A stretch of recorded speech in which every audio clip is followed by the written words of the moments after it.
네, 안녕하십니까 여러분들. 반갑습니다. 단타수장 김성수 전문가입니다. 자, 이번 영상에서는 여러분들 좀 쓸데없는 소리를 오래 하면 안 될 것 같습니다. 중요한 이야기들을 좀 드릴 게 좀 상당히 많습니다. 지금 당연히 시장에 대한 이야기도 맞는데요. 시장 이야기를 드리면서 또 연결될 수 있는 부분이 지금 굉장히 시장은요, 그날 정말 엄청나게 새로운 것들을 자주 역사를 써내고 있어요. 그래서 오늘 같은 경우에는 반대 매매가 또 역대급으로 나옵니다.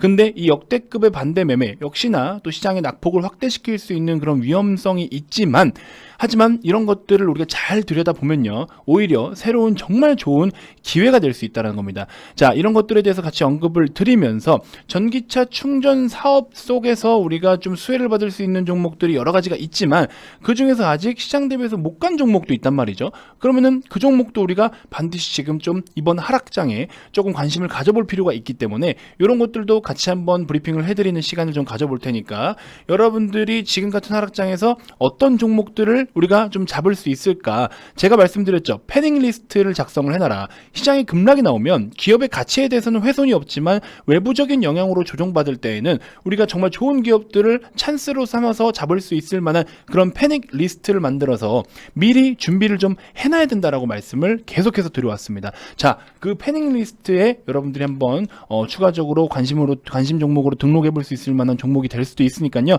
영상 꼭 끝까지 시청해 주시고요. 또 그 밖에도 추가적으로 같이 대응해 볼 만한 종목들도 언급을 좀 드려 볼 테니까, 자, 본격적인 시작에 앞서서 구독, 좋아요, 알림 설정부터 한 번씩 꼭 부탁드리겠습니다.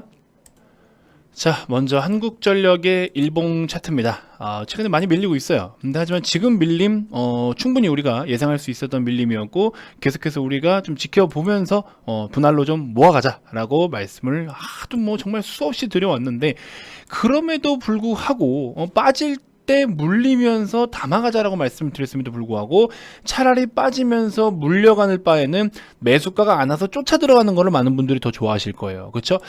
저는 그거는 아니라고 생각해요. 그래서 오히려 지금 이렇게 기회를 새롭게 주고 있기 때문에 저는 너무나 하니까 약간 북한 말투 같네요. 너무나 좋은 어떤 그런 움직임이다 라고 저는 보고 싶습니다. 자, 단타수장이 왜 이렇게 요즘 같은 시장에 이렇게 자신만만하는 거냐, 저 양반 요즘 왜 이렇게 어깨뽕이 이렇게 치켜 올려 들어져 있느냐, 이렇게 좀 물어보시는 분들이 좀 있을 거예요. 궁금해 하시는 분들이 계실 것 같아요. 저 같은 경우에는 사실 주식을 분석을 할 때, 혹은 주식을 대응할 때, 저는 주로 시장과 개별 종목에 대한 시세를 좀 주로 보고 있어요. 국내 증시 같은 경우에는 솔직히 말씀드리면요, 국내 증시 같은 경우에는 좀 어떤 변동성들이 있냐, 이걸로 뭔가 엮이면 우르르 자금이 몰려갔다가, 저거 조금 좋대 하면 또 절로 막 확 몰렸다가, 이거 좀 아니래 그러면 다 같이 던졌다가, 굉장히 변동성이 사실 커요. 그래서 가치적인 측면으로 투자할 수 있을 만한, 정말 가치적으로 안전하게 투자할 만한 기업들이 생각보다는 많지 않아요. 전체 시장 대비해서는 생각보다 많지 않아요. 그래서 그런 부분들이 다소 좀 아쉬운 부분이 없지 않아 있는데, 자, 그러면 그런 특성을 지닌 시장인 거를 인지했으면 거기에 맞게 우리가 대응하고 준비하면 되는 겁니다. 그래서 지금 같은 시장이 뭐 때문에 이렇게 조정을 받고 무엇 때문에 이런 하락을 보이면서 많은 분들이 자꾸 뒷걸음질을 치고 있느냐, 이거에 대해서 계속 시장에 대한 설명을 좀 드리고 있습니다. 자, 여러분들, 우리 지금 오늘 18일이거든요. 14일 날요, 14일 기준으로 했을 때 반대 매매 금액이 387억 원을 기록했습니다. 자, 신용잔고가 우리 여기 밑에 보시면 20조를 넘어섰죠. 20조를 넘어서 21조를 기록을 하고 있습니다. 역시나 14일 기준으로 계속해서 신용잔고가 쌓여 올라가고 있는데, 사실 이 신용잔고 금액만 우리 코스피 코스닥을 합산해서 보면은 솔직히 위험성이 클 만한 어떤 진짜 반대 매매의 대폭락이 나올 만한 그런 수치는 솔직히 아닌데, 코스닥 기준으로만 놓고 봤을 때 20조 원인 거면 다소 좀 위험할 수는 있겠죠. 근데 최근에 많은 개인 투자자분들이 시장에 입문을 하실 때 코스피 시가총액 상위 종목들 위주로 많이 들어오셨는데, 뒤늦게 막차라도 타겠다고 들어오셨지만 막차가 아니었어요. 그건 알고 보니까 막차가 아니라 저기 퇴근하는 차량이었던 거예요. 그래서 원하는 내 목적지에 갈 수 없던 차량이었던 거죠. 회차를 하고 있는 차량이었던 거죠. 차고지로 들어가고 있는 차를 타신 거예요. 그래서 물론 갈아타면 되는 거고, 기다렸다가 다음날 첫 차를 타고 움직일 수도 있는 거고, 아무튼 그렇습니다만, 이 반대 매매 387억 원이라는 게 사실 시장 전체에서 금액으로 따지고 보면은 그렇게 얼마 안 되는 금액이긴 한데요. 하지만 하루에 이렇게 반대 매매 금액이 나온 게 우리 12년 만에 어떤 기록을 좀 보여줬다라고 합니다. 12년 만에 새로운 신기록이 아니고요. 2008년도 08년도 10월 27일에 429억 원이 최고 기록이었어요. 자, 492억 원 이후 다음 기록인 거예요. 지금 이 387억 원이라는 게. 그래서 12년 만에 어떤 기록을 좀 보여줬고, 여러분들 반대 매매가 뭔지 아시죠? 반대 매매는 여러분들이 뭐 이제 주식을 빌려서 하는 거라고 보시면 되는데, 어쨌든 신용을 써서 이제 돈을 가지고 오면은 내가 최소로 유지해야 되는 담보 금액이 있으니까, 뭐라고 해야 되죠? 저도 사실 신용을 직접적으로 쓸 일은 전혀 없어가지고, 아무튼 그 증거금이라고 하나요? 내가 신용을 빌려서 쓰면 이 계좌에 적어도 몇 프로 정도는 돈이 항상 유지가 돼야 돼요. 평가금액 기준으로. 그래서 그 평가금액, 담보 가치가 일정 비율이 벗어나게 되면은 강제로 주식을 처분해버려요. 8시 한 40분인가요? 그때 주문이 그냥 강제로 걸려버리잖아요. 그렇게 될 경우에는 하한가로 매도가 돼요. 근데 하한가로 체결 최종적으로 안 될 수 있죠. 왜? 내가 판다고 해도 누가 그 가격에 사야 되니까.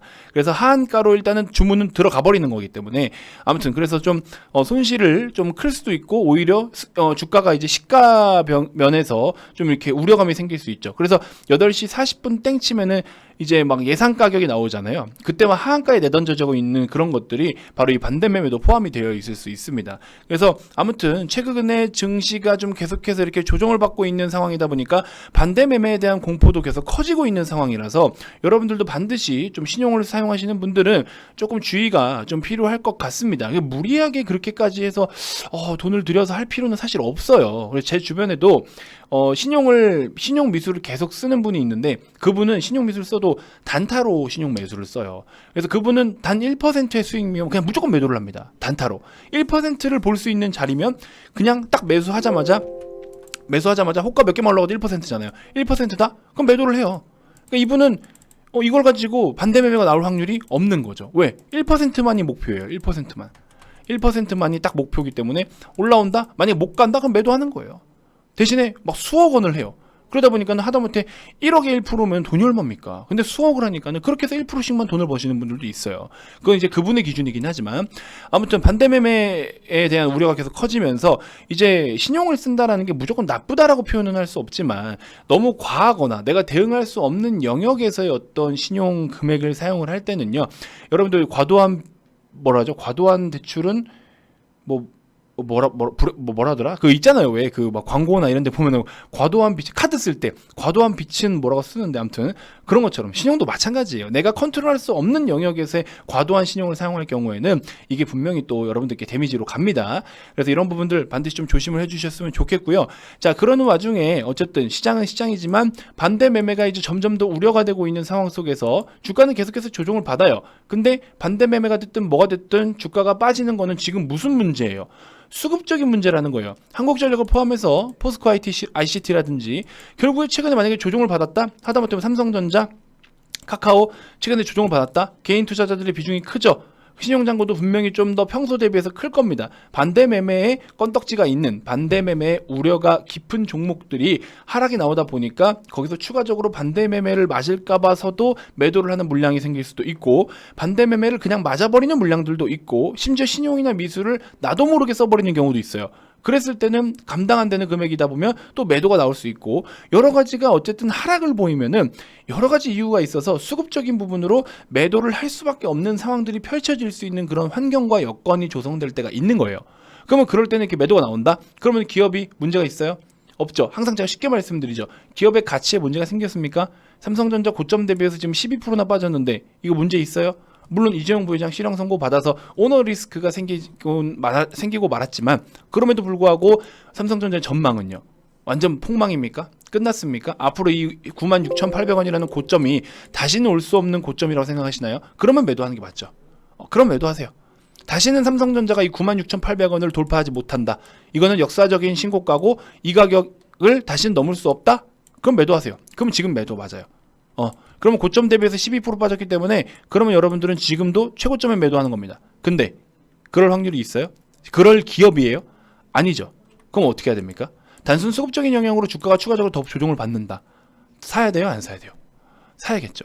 저는 그래서 지금 그런 종목들을 사기 위해서 계속 준비를 하고 있다는 거고, 아무튼 자, 일단 한국전력은 어쨌든 전기를 유통하는 입장이잖아요. 그래서 이런 전기를 물론 정부에서 개입하고 있는 부분들도 사실 좀 많기 때문에 그런 것들 정부 정책에 따른 어떤 변동이 충분히 있을 수 있고 뭐 전기요금에 대한 가격 인상 혹은 할증이라든지 여러 가지 이제 정부 정책적으로 움직일 수 있기 때문에 언제든지 뭔가 관련된 이슈가 나오거나 뭐가 이렇게 개편되거나 뭐가 있으면 항상 실적적인 부분으로도 우리가 변동을 감안해야 된다는 거예요. 그런 부분들도 꼭 인지를 하셨으면 좋겠고 아무튼 그럼에도 불구하고 저는 추가 매수를 단행을 할 거예요. 기다리고 있습니다. 2차 매수를 기다리고 있어요. 그래서 지금은 단순히 이런 수급적인 문제로 좀 조율을 받는다는 것만 우선적으로 인지를 좀 해주셨으면 좋겠고 포스트 ICT 같은 경우에는요. 포스코 ICT 같은 경우에 발음이 왜 이렇게 어렵나? 단타수장 하면 또 발음을 좀 따닥따닥 잘 씹는 어떤 그런 유튜버인데 맞죠? 자, 포스코 ICT 같은 경우에는 사실 우리 스마트 팩토리로 좀 엮였었잖아요. 이때 당시에 막 급등 보이고 했을 때 당시에도 연매출 11% 정도에 해당되는 규모의 어떤 뭐 자동화 설비 그런 거를 계약을 했다라는 계약 체결권 때문에도 굉장히 매출을 급성장을 보여줄 수 있을 것에 대한 기대감으로 주식이 많이 올랐었는데 포스코 ICT 같은 경우에는 어쨌든 이런 식으로 스마트 팩토리로 계속 엮여서 많이 올라왔었고 관련주들 움직일 때마다 움직임을 같이 보이면서 주가의 상승을 좀 나타내 줬었는데요. 자, 국내 1호의 전기차 충전 사업자이기도 합니다. 현대차라든지 BMW 이런 것들의 업체들에다가 충전소 설치 협력사로 선정이 되어 있는데 그쪽으로도 주가가 조금씩 반응은 오기는 와요. 그래서 우리가 또 같이 집중을 좀 해볼 필요는 있는데 약간 유통이냐 아니면 충전소의 설치에 대한 어떤 그런 매출이냐 요거에 따라서 한전이냐 포스코 ICT냐 조금 차이는 있을 수는 있겠지만 어쨌든 둘 다 우리가 앞으로 시대가 바뀌어가는 거에 있어서 주목을 해볼 만한 충분한 여지는 있다라고 생각이 듭니다. 자, 그러면서 추가적으로 SK네트워크스라는 지금 상대적으로 다른 기업들 대비해서 크게 시세가 나오진 않았는데요. SK네트워크스 같은 경우에는 이제 어쨌든 충전 사업을 본격화한다라고 이야기를 밝힌 지 좀 됐죠.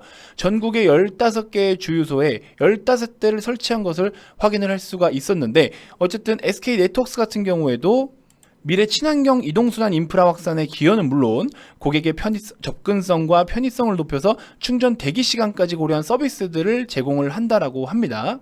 우리 EV 모스트라고 해가지고요. 여기 하나 적어드려야겠다. EV 모스트. 어우 이거 글씨 쓰기 어려워.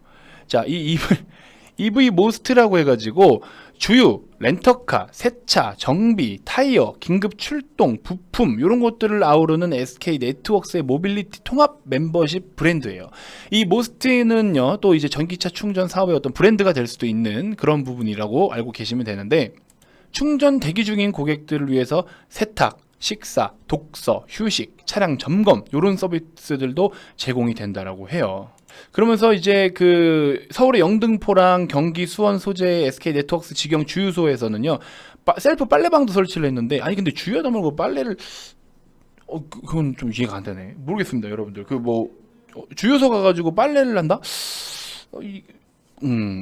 뭐 하시는 분 있으실 수 있겠죠. 저는 모르겠습니다. 네, 아무튼 그래서 직영 주유소에서는 또 뭐 맥도날드라든지 버거킹, CU 이런 것들도 이용을 할 수가 있고 또 차후에는 인근 500m 내에 맛집도 좀 추천을 할 계획이라고 해요. 그래서 여러 가지로 이런 모빌리티 플랫폼 이런 서비스 사업에 대해서도 계속해서 확장을 좀 해나갈 그런 계획이다라고 이야기를 밝혀온 우리 SK네트워크스입니다. 근데 사실 이 핵심 사업에 대해서는 여러분들이 보시면 우리 SK네트워크스의 주요 매출 이거든요. 사실 렌트카라든지 SK 매직 같은 경우도 렌탈 사업이잖아요. 그래서 이런 쪽으로만 놓고 봐도 사실 코로나 영향으로 인해서 렌터카 같은 경우에는 우리가 오히려 여러분들 소카 그린카 이쪽 렌터카도 사실 매출이 굉장히 많이 줄었어요. 코로나로 인해서 혹시나 이제 방역에 대한 우려감 때문에 이제 이런 뭐라 해야 될까요? 공공시설이라든지 이런 것들에 대해서는 사실 많이 좀 꺼림직해졌잖아요. 그래서 차량이 필요한 분들이 굉장히 많아졌잖아요. 왜? 지하철 타는 것도 무서워, 버스 타는 것도 무서워, 렌터카 이런 거 소카라든지 기타 렌터카들도 좀 두려워. 그래서 자차 구입이 굉장히 많아졌잖아요. 그렇죠? 사람들과의 접촉을 최소화하고 나만의 어떤 편의성과 나만의 어떤 공간이 필요하고 이런 것들 때문에 자동차 판매량 자체가 많이 늘었었잖아요. 그렇죠? 그래서 그런 부분들도 좀 있었고 아무튼 그 밖에도 이런 렌탈 사업 외에도 뭐 통신 마케팅이라든지 이런 쪽의 비중이 사실 더 크잖아요. 그래서 이런 걸 통해서 전반적으로 매출에 대한 회복세를 좀 보이기 때문에 4분기에 대한 실적 또한 굉장히 좀 양호한 수준으로 보일 수 있을 것이라고 전망을 하고 있습니다. 자, 그래서 보시면 4분기 실적도 우리 보시면은 2020년 그쵸? 4분기 실적이 3분기 대비해서 2배가 넘습니다. 영업이익 기준으로. 그쵸? 연간으로도 놓고 보시면 2020년도가 1,600억 원대를 기록하고 있으면서 2021년에 2,200억 원대, 2022년에 2,400 거의 2,500억 원대까지 바라보고 있어요. 그래서 이렇게 컨센서스 전망이 좋은 기업들을 우리가 반드시 관심을 가져야 된다라고 말씀을 드렸죠. 2021년이면은 여태까지 연간 영업이익을 한 번도 천억대를 넘지 못했던 2천억 원대까지 바라보고 있어요. 그래서 2천억 원대에서 충분히 또 10% 이상을 더 보고 있기 때문에 SK 네트워크스도 우리가 한번 같이 관심을 가져볼 만한 종목이다라는 거. 그 다음에 주봉상으로만 놓고 보더라도 굉장히 지금 아직 많이 저렴하다라는 거. 지수 대비해서도 굉장히 저렴하다라는 거. 그래서 단가가 굉장히 지금 수렴하고 있는 상황인데 시장이 조금 조정을 받더라도 우리가 요거를 한번 중장기 관점으로 하여금 보유를 좀 해 나가보는 전략도 좋지 않겠나 하는 생각이 좀 듭니다. 그래서 이 종목도 한번 관심을 같이 가져보시는 것도 나쁘지 않을 것 같아서 소개를 좀 드리고자 영상을 녹화하게 됐습니다. 자, 그리고 이제 간단하게만 시장 브리핑을 좀 드리고 마무리를 할 텐데, 시장 브리핑 앞서서 여러분들 구독 아직 안 누르신 분들 지금이라도 반드시 꼭 구독, 좋아요, 알림 설정 꼭 한 번씩 부탁드리겠습니다. 자, 최근 시장에 대해서 계속 말씀을 드렸죠. 개인 투자자가 주도해서 끌어올린 시장이었다. 그렇죠? 개인 투자자들이 주도하에 끌어올라온 시장이었다. 그래서 우리가 코스피를 연내에 올해 2021년 목표치였던 3,200에서 그렇죠? 3,200에서 3,300포인트를 바로 뭐 6거래일 만에 달성을 했다. 그래서 차익 실현이 계속 나오고 있는 중이다. 계속해서 지속 나오고 있는 중이다. 근데 그런 와중에 지금 반대 매매에 대한 우려도 커지고 있다. 그러면 이런 여러 가지 우려들로 인해서 시장이 결과적으로는 하락을 보일 것 같은 우려감들은 있어요. 시장 하락에 대한 우려감, 즉 리스크는 존재는 해요. 합니다. 근데 이런 부분들이 그러면 결과적으로 기업의 가치를 훼손하는 부분은 있냐? 결국 기업의 가치를 훼손하느냐? 그렇죠? 그렇게 봤을 때는 뭐예요? 저는 이건 아니라고 보는 거죠. 그러면 단순하게 주가가 외부적인 혹은 수급적인 영향으로 하락을 보이는 거잖아요. 그렇죠? 보이고 있다. 대부분의 종목들이. 그럼 이거는 기회일까요? 아닐까요? 우리는 어차피 지금 중장기 관점으로 바라보고 있는 종목들은 기업에 대한 가치를 보고 투자를 했어요. 기업의 가치를 보고 투자했는데 지금 당장 외부적인 영향으로 주가가 조정을 받는다? 그럼 어때요? 업사이드는 이미 열려있는 종목들이에요. 이미 열려있는 종목들인데 주가만 빠진다? 와, 이건 기회 아닙니까? 이건 기회 아니에요? 이렇게까지 말씀드렸는데 이거를 위기라고 말씀하시는 분들이 있을까요? 이런 거. 이건 뭐다? 기회다, 여러분들. 그래서 자꾸 단타수장이 지금 하락장을 너무 즐기고 있다. 그렇죠? 왜? 너무 좋은 종목들을 저렴하게 매입할 수 있는 기회다. 아시겠죠? 그래서 뭐 너무 막 또 비판하지 않으셨으면 좋겠고요. 뭐 영업적으로 다가가는 것도 아니고요. 사실 뭐 터무니없이 그냥 VIP방에 오세요 여러분들 뭐 이렇게 하는 게 아니라 진짜 이런 종목들을 같이 살 수 있게끔 VIP 회원님들께 지금 다 이미 올려드렸어요. 오늘 어떤 종목들을 우리가 어떻게 앞으로 할 건지 계획에 대해서도 다 언급을 드렸어요. 여기 보시면 무슨 종목이다라고 말씀을 드리긴 아직 어렵지만 여기 이렇게 지금 다 올려드리고 있는 거예요. 이런 종목들을 우리가 계획을 계속 세워드리고 있고 하루에도 카톡 메신저를 이렇게 많이 보내드려요. 왜? 앞으로 우리가 해야 될 것들이 뭐고 보유 종목들을 어떻게 대응해야 되고 이런 것들을 다 이렇게 남겨드리고 있다라는 겁니다. 아시겠죠? 그래서 제가 말씀드리는 거는 다 지켜드릴 거고요. 지키는 게 당연한 거고요. 그래서 이런 종목들 우리가 계속 담아가자라고 제가 적극적으로 말씀을 드리고 있죠. 그래서 이렇게 영업이익률이 굉장히 높아질 것으로 보이고 있는 종목들, 지금 당장 주가가 시원찮을지는 모르겠지만 여러분들 오히려 죄송합니다. 자, 여러분들 오히려 이런 종목들을 저렴하게 매입하면은 앞으로 영업이익이 따블이 갈 수 있는 종목들인데 이거를 뭐가 어렵냐? 시간 투자만 해주면 되는데 뭐가 어렵냐라는 있다라는 거예요. 제가 앞전 영상에서도 말씀드렸죠. 공부가 어려운 게 아니고 문제가 어렵다고 말씀드렸어요. 공부하는 사람들, 학생들이 공부를 왜 이렇게 싫어하고 하기 싫다고 하고 어렵다라고요. 근데 공부가 어려운 게 아니고 문제가 어려운 거라고요. 그렇죠? 그래서 여러분들도 지금 투자를 하는 데 있어서 기다리기가 힘든 거지, 그렇죠? 그냥 단순하게 기다리는 게 너무 괴롭고 힘든 거예요.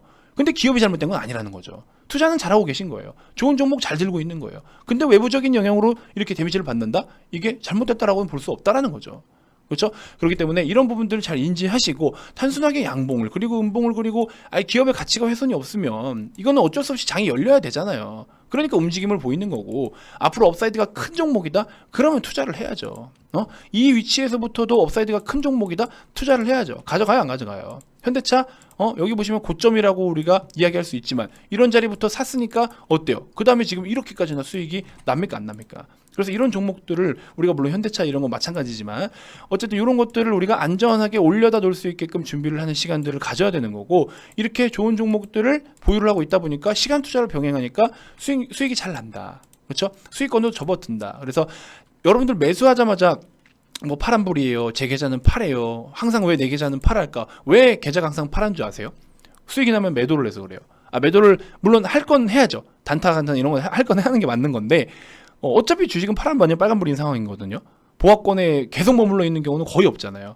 그렇죠? 그렇기 때문에 어차피 여러분들은 파란불 속에 기다리고 있다가 빨간불이 나오면 매도 준비를 하기 때문에 실제적으로 우리가 보유하고 있는 시간이 빨간불 대비해서 파란불이 더 많은 거예요. 근데 이렇게 좋은 종목들을 중장기 관점으로 보유를 한다라고 했을 때는 계좌가 전체적으로 빨개질 수가 있겠죠.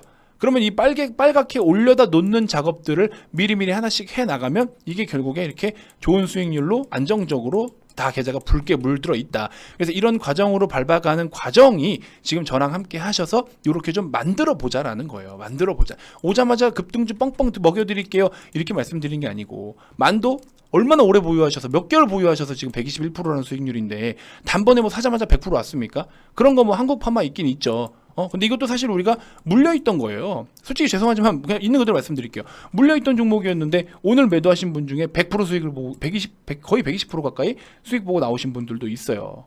이렇게 보시면 그렇죠? 한국파마 118% 수익 보고 나오신 분들도 계세요. 첫날 상한가 갔을 때 매도해서 34%, 그렇죠? 이게 다 시간 투자를 같이 병행하니까 이렇게 좋은 상황이 생기잖아요. 여기도 43%, 그렇죠? 이런 식으로. 그래서 우리도 진짜 앞으로 좋은 기업들을 이런 식으로 좀 보유를 할 필요는 있다라는 겁니다. 여기도 한국파마 102%에서 매도하셔가지고 75만 원이라는 수익이긴 하지만 이 수익금이 어떤 날은 뭐 1000만 원도 있고 100만 원도 있고 200만 원도 있고 여기 3만 원짜리 비중 관리해서 3만 원도 있지만 결국에 5월 달부터 현재까지 저랑 함께 하셔가지고 개인적인 매매도 병행하시면서 1억 원이라는 수익을 최종적으로 매도한 1억 수익이 최종적으로 실현이 되신 분이에요. 저랑 같이 오래 하신 분인데 이렇게 저랑 한 7, 8개월 같이 하시면서 이런 좋은 결과를 만들어냈어요. 연봉이 1억 만드는 것도 힘든데 심지어 연봉 1억이어도 세금 뭐 4대보험 뭐 다 떼면 실질 1억도 안 되잖아요. 근데 이분은 내가 손으로 현금으로 쥘 수 있는 금액이 1억 원이라는 거를 1년도 안 되는 시간 동안 만들었는데 뭐 시드가 크냐? 아니요. 골고루 하시기 때문에 그래요. 골고루. 비중 관리 잘 하시면서. 그렇죠? 이거 보세요. 100만 원도 안 들어간 금액도 있잖아요. 단타는 소액으로 해라. 그리고 수익 이상은 좀 어떻게 해라. 추가 매수하면 또 추가 매수한 대로 비중이 실리니까 그거 가지고 대응해라. 이렇게 해서 잘 하셨고 개별적인 능력도 좀 되시는 거죠. 그래서 여러 가지 교육 자료들도 많이 제공을 해드리니까 오시면 여러분들 그런 것도 받아보시면서 같이 우리가 신나게 또 여러분들이 원하는 목표까지 달성을 할 수 있도록 제가 옆에서 서포트를 많이 해드리도록 하겠습니다. 자, 결과적으로 제가 영업적인 멘트 같이 병행해서 한 말씀만 드리고 저는 바로 영상 종료하겠습니다. 무슨 이야기냐? 지금 같은 하락장, 반대매매에 대한 우려가 됐든 뭐가 됐든 어쨌든 하락을 불러일으키는 이유들이 있는데 이 이유가 전혀 우리가 뭐 놀랄 필요도 없고요, 사실. 그렇죠? 그래서 기다리다가 조용히 잘 받아 먹으면 된다라는 거 다시 한번 좀 인지해 주셨으면 좋겠고, 그리고 팁을 하나 드릴게요. 계속해서 반대매매가 조금씩 나올 거예요. 이런 하락장이 이어지면은 하락이 브레이크가 걸리지 않는 이상 계속 이런 흐름을 이어갈 텐데 아침에 시초가의 개파락 이후에 바로 양봉으로 끌어올리는 경우들도 많아요. 그래서 여러분들 시초가에 무리하게 던져서는 안 됩니다. 좀 느긋하게 보시면서 대응을 하고 비중 관리만 잘 되어 있으면 추가적으로 한 번 더 매수를 한다든지 등등 여러 가지 대응 전략들로 하시는 게 좋다. 너무 감정적으로 주식을 지금 대하지는 말라. 이렇게 좀 제가 한번 팁을 좀 드려봅니다. 자, 여러 가지 좀 매매하시면서 어려움이 있으신 분들도 연락을 좀 주시면요. 저랑 같이 또 VIP방에서 재밌게 또 매매를 해보자고요. 아시겠죠? 힘들수록 여러분들 옆에서 힘이 좀 되어 드릴 테니까 많은 관심 부탁드리고요. 자, 가입 관련돼서 추가적으로 더 궁금한 게 있거나 가입 의사가 있으신 분들은 아래 이 번호로 성함만 문자로 발송을 해주시면 되고요. 자, 기타 그 밖에 유튜브로도 충분히 도움이 됐다 하시는 분들 구독, 좋아요, 알림 설정 꼭 한 번씩 부탁드리고요. 자, 다음 영상에서도 제가 또 더 좋은 정보들로 여러분들께 인사드리도록 하겠습니다. 자, 지금까지 단타수장 김성수 전문가였습니다. 고맙습니다.